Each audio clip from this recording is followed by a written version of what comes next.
At number 5, we have Unending Nightmare. It's new. New cards, Secret and Maximum Crisis. Yeah, a fan actually was really nice and sent us a copy of this. Shout out, guy. To be really, shout out to that. Shout out to you. You know who you are. So yeah, the way that this card works is basically once per, I believe it's chain, right? It's just continuous trap. It's continuous trap. Once per chain, you can pay 1,000 life points to destroy a face-up spell or trap card on the field. This is really crazy. You can use this multiple times in a turn, which is huge. And against specific decks, it can really shut them down. It can be brutal. You know all about that. Yeah, as a pendulum player, every time you activate a card, it starts a chain, so and that's activate a scale, pop. Activate a scale, pop. Yeah, it can be brutal. And I mean, in addition to that, you can use this to pop Magical Meltdown, Dragonic Diagram, Tenki, Zodiac Barrage. This is a quick effect, people. Yeah, and so there's it's just abusable. Yeah. The downsides though, I'd say 3 major downsides that keep it from being really high on the list. Number 1 for me is it is weak to quick effects, so MST and stuff can shut this card down in a hurry. Precisely. And what's even deadlier is if they chain MST to its effect, you still lose 1,000, and then it gets destroyed, and it won't resolve and destroy the other thing that you targeted. So that sucks. I think the next bad part about it is that it can only hit face-up spell and trap cards. So you're not able to just kind of snipe set stuff. You do have to.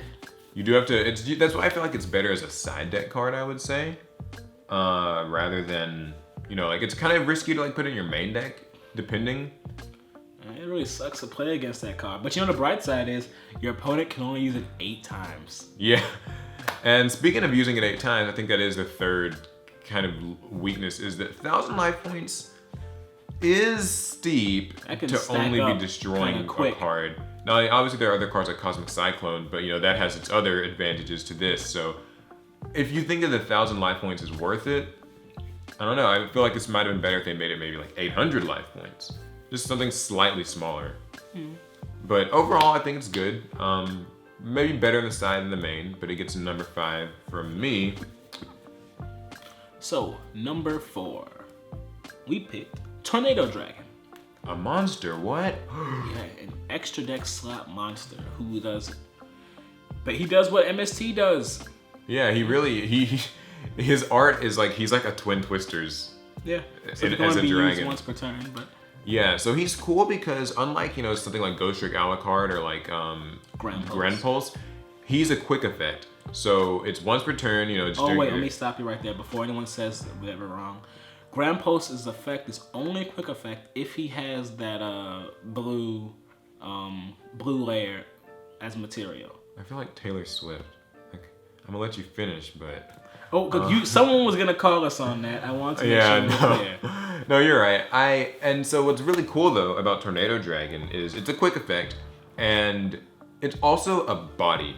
So the rank 4 toolbox has had loads of ways to deal with cards, but it's never had this type of way to deal with spells and traps easily. So just like with Unending Nightmare, you can hit field spells, hit Tenki's Barrages, those types of cards, Pendulum Scales. This guy can be really disruptive. He knows, he summons it a lot against me. I do, and then he plays around them anyway. Yeah, well, when it hits Diagram, it hurts.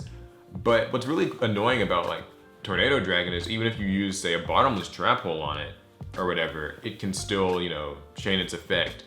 And that really hurts. Take a card.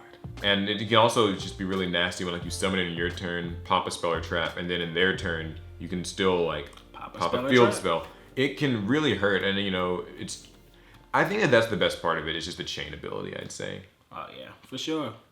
Give the rank 4 toolbox one more piece. Now just give us back Exciton and we'll be cooking, all right? I don't want Exciton back. Number 3 is Old Faithful MST. Everyone's got an old, fade up, crumpled copy in their box somewhere. Yeah, MST, there's not much to say about it. It destroys a spell or trap. It's quick play. It's the most just versatile, staple way of doing things. It might be the most versatile card in this game that just kind of keeps popping up. There's no drawback to it. It does its job. And even though it's not number 1 on this list, you know, spoilers, you can probably guess what's higher up, but it has some advantages over cards like Twin Twisters and cards like Cosmic Cyclone. Yeah. And cards like Galaxy Cyclone and cards like Twister. Yeah, all that stuff some decks can't support Twin Twisters. Yeah. Some decks don't want to be discarding. Yours, you know. Some decks don't want to pay costs at all. Yeah, like, you know, Pendulum decks. A lot of decks like Mai, True King, Yang Zings, I don't actually like discarding monsters. I would rather just have a single spell trap removal and not have to lose something without getting its float. And so for those type of decks that aren't like Burning Abyss, then I actually think MST still has a pretty relevant place in the game right now. Yeah, I mean, and you could argue that there's a better one for your specific deck. Right. But as far as a card that can be played in just about every deck, I think lower tier decks appreciate MST a lot more because they aren't like top tier decks that can sometimes just like get all the advantages they need and easily pitch for like a Twin Twisters.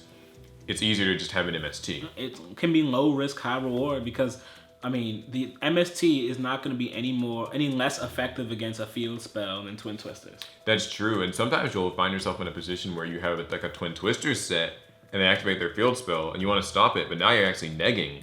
Yeah, because your opponent only has the one card, so you gotta take out one of yours too. So yeah, and that just, you know, that can really hurt. So I definitely think that even though it didn't make number 1, it is still relevant. Card number 2. What's card number 2? Gross is Twin Twisters. Get it? Because it's number 2, because it's twin. There's 2 of them. I never thought about it that way, but sure. Yeah, Twin Twisters. So when Twin Twisters first got announced, people thought it was like, you know, just the Hail Mary end all, like best spell trap removal. Destroys pendulums. Purely power creeps, everything. And while it is better than MST when it's used right, on paper, I don't think that it's like unanimously the best spell trap removal card. Yeah, there's situations where Twin Twisters actually can kind of suck. Like we just said, not every deck wants to discard, and not all the time will you have 2 spells and traps to remove. But when Twin Twisters does its job right, and like when you're hitting 2 cards in your opponent's end phase that they just set, they can't chain them, boom, like you just blow up like a strike and a mirror force or something. Ooh. It just, it's so crippling. Open that board up so quick. And then you just proceed to like kill them. And it can just be outright disgusting. You know, in addition to the fact that if you're running a deck that benefits from the discard, then all the better, right? True. You know, Burning Abyss comes to mind, there are a few others. So I think it's strong. I think it's actually less potent than it was last year, I would say. Well, last year there was more decks didn't mind the pitch. Yeah, and traps were more prevalent, like counter traps and things. Nowadays, Strike was fresh off the block at that point, so. Fun fact, those came in the same set. One thing I think nowadays though is like you don't really want to hit like the true Draco spells and traps, and that's a prominent deck. I mean, honestly, spell and traps, they float now. They're like monsters. They float. And there's fewer traps that are even used, like just as in general. So there aren't actually that many targets for Twin Twisters. And just about everything wants to be in a grave nowadays. No matter what you do. But that's why we have our number 1 card. Yes, Cosmic Cyclone. A card that I can see why you might, you know, say like, does it really deserve number 1? But in the context of the game right now, I think it's really good. Yeah, Cosmic Cyclone, it has all the benefits of MST. It has a cost. Yeah, 1,000. But then it banishes the card. And these days, that's becoming so important. Oh yeah. Obvious True Draco example, you know, those cards pop your stuff when they go. You don't want to. And they fuel Masterpiece. So you really want them to get banished. Who else has? Phantasm Spirals. They have that one guy. Oh, that goes to grave and it like mixes around their. Yeah, you want to, if you can ever banish like their equip spells and traps, that actually hampers them a bit. Cosmotown, you know, that's a card that you don't want to be.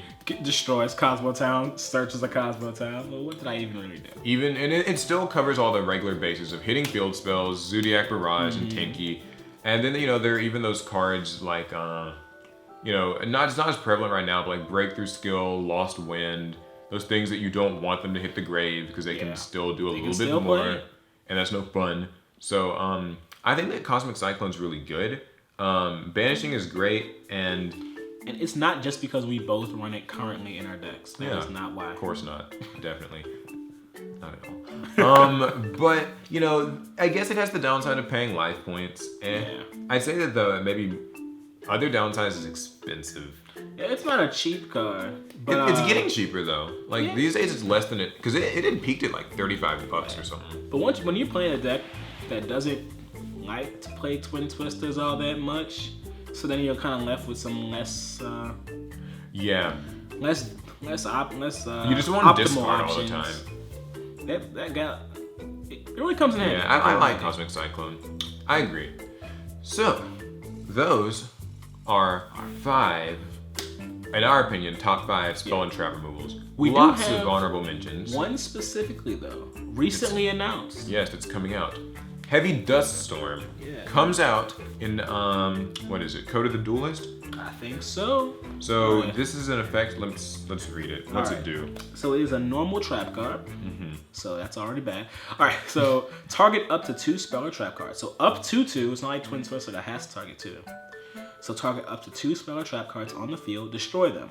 You cannot conduct your battle phase the turn you activate this card. Yeah. So this is what's interesting I think about this card is that like it's better Twin Twisters, but they were clever with it, you know. It's a trap, so you can't just like use it in your turn from the hand and all that. It's not as accessible to Twin Twisters, but yeah, and then you also lose the battle phase. So that can be painful, but if you use it during your opponent's end phase or something like that, then you can circumvent that. Exactly. I'm interested in seeing where this card goes, like how much it ends up being used, because it does have the weakness of being a trap, having to be set, but it's purely a plus. Yeah, there's no cost to it. You don't pitch a card, you don't pay any life points, you don't destroy any of your stuff. It just target the 2. Yeah, so I'm interested. What do you guys think of this new card, Heavy Dust Storm? I think it'll probably end up being a secret and probably be fairly expensive. So if it isn't a secret, then definitely pick them up. Yeah. Why do I feel like it might end up just being a common? If it is, it was rare in OCG, but we know we can't trust that. Praise Ra. Oh, shout out to some of the fallen soldiers that didn't make this video. Oh yeah, Night Beam, Galaxy Cyclone, Twister, and like Twister, those types of cards. Dust Tornado, and just that Trap Tornado. Oh yeah, from the battle pack. That's right. So yeah, let us know what we missed in this list. You can leave it in the comments below. Thumbs if you liked it, and remember to subscribe. We're uploading a new video every single day for the summer of Yu-Gi-Oh! And we will catch you guys in the next one. Later. Great, that was good. No, you're good.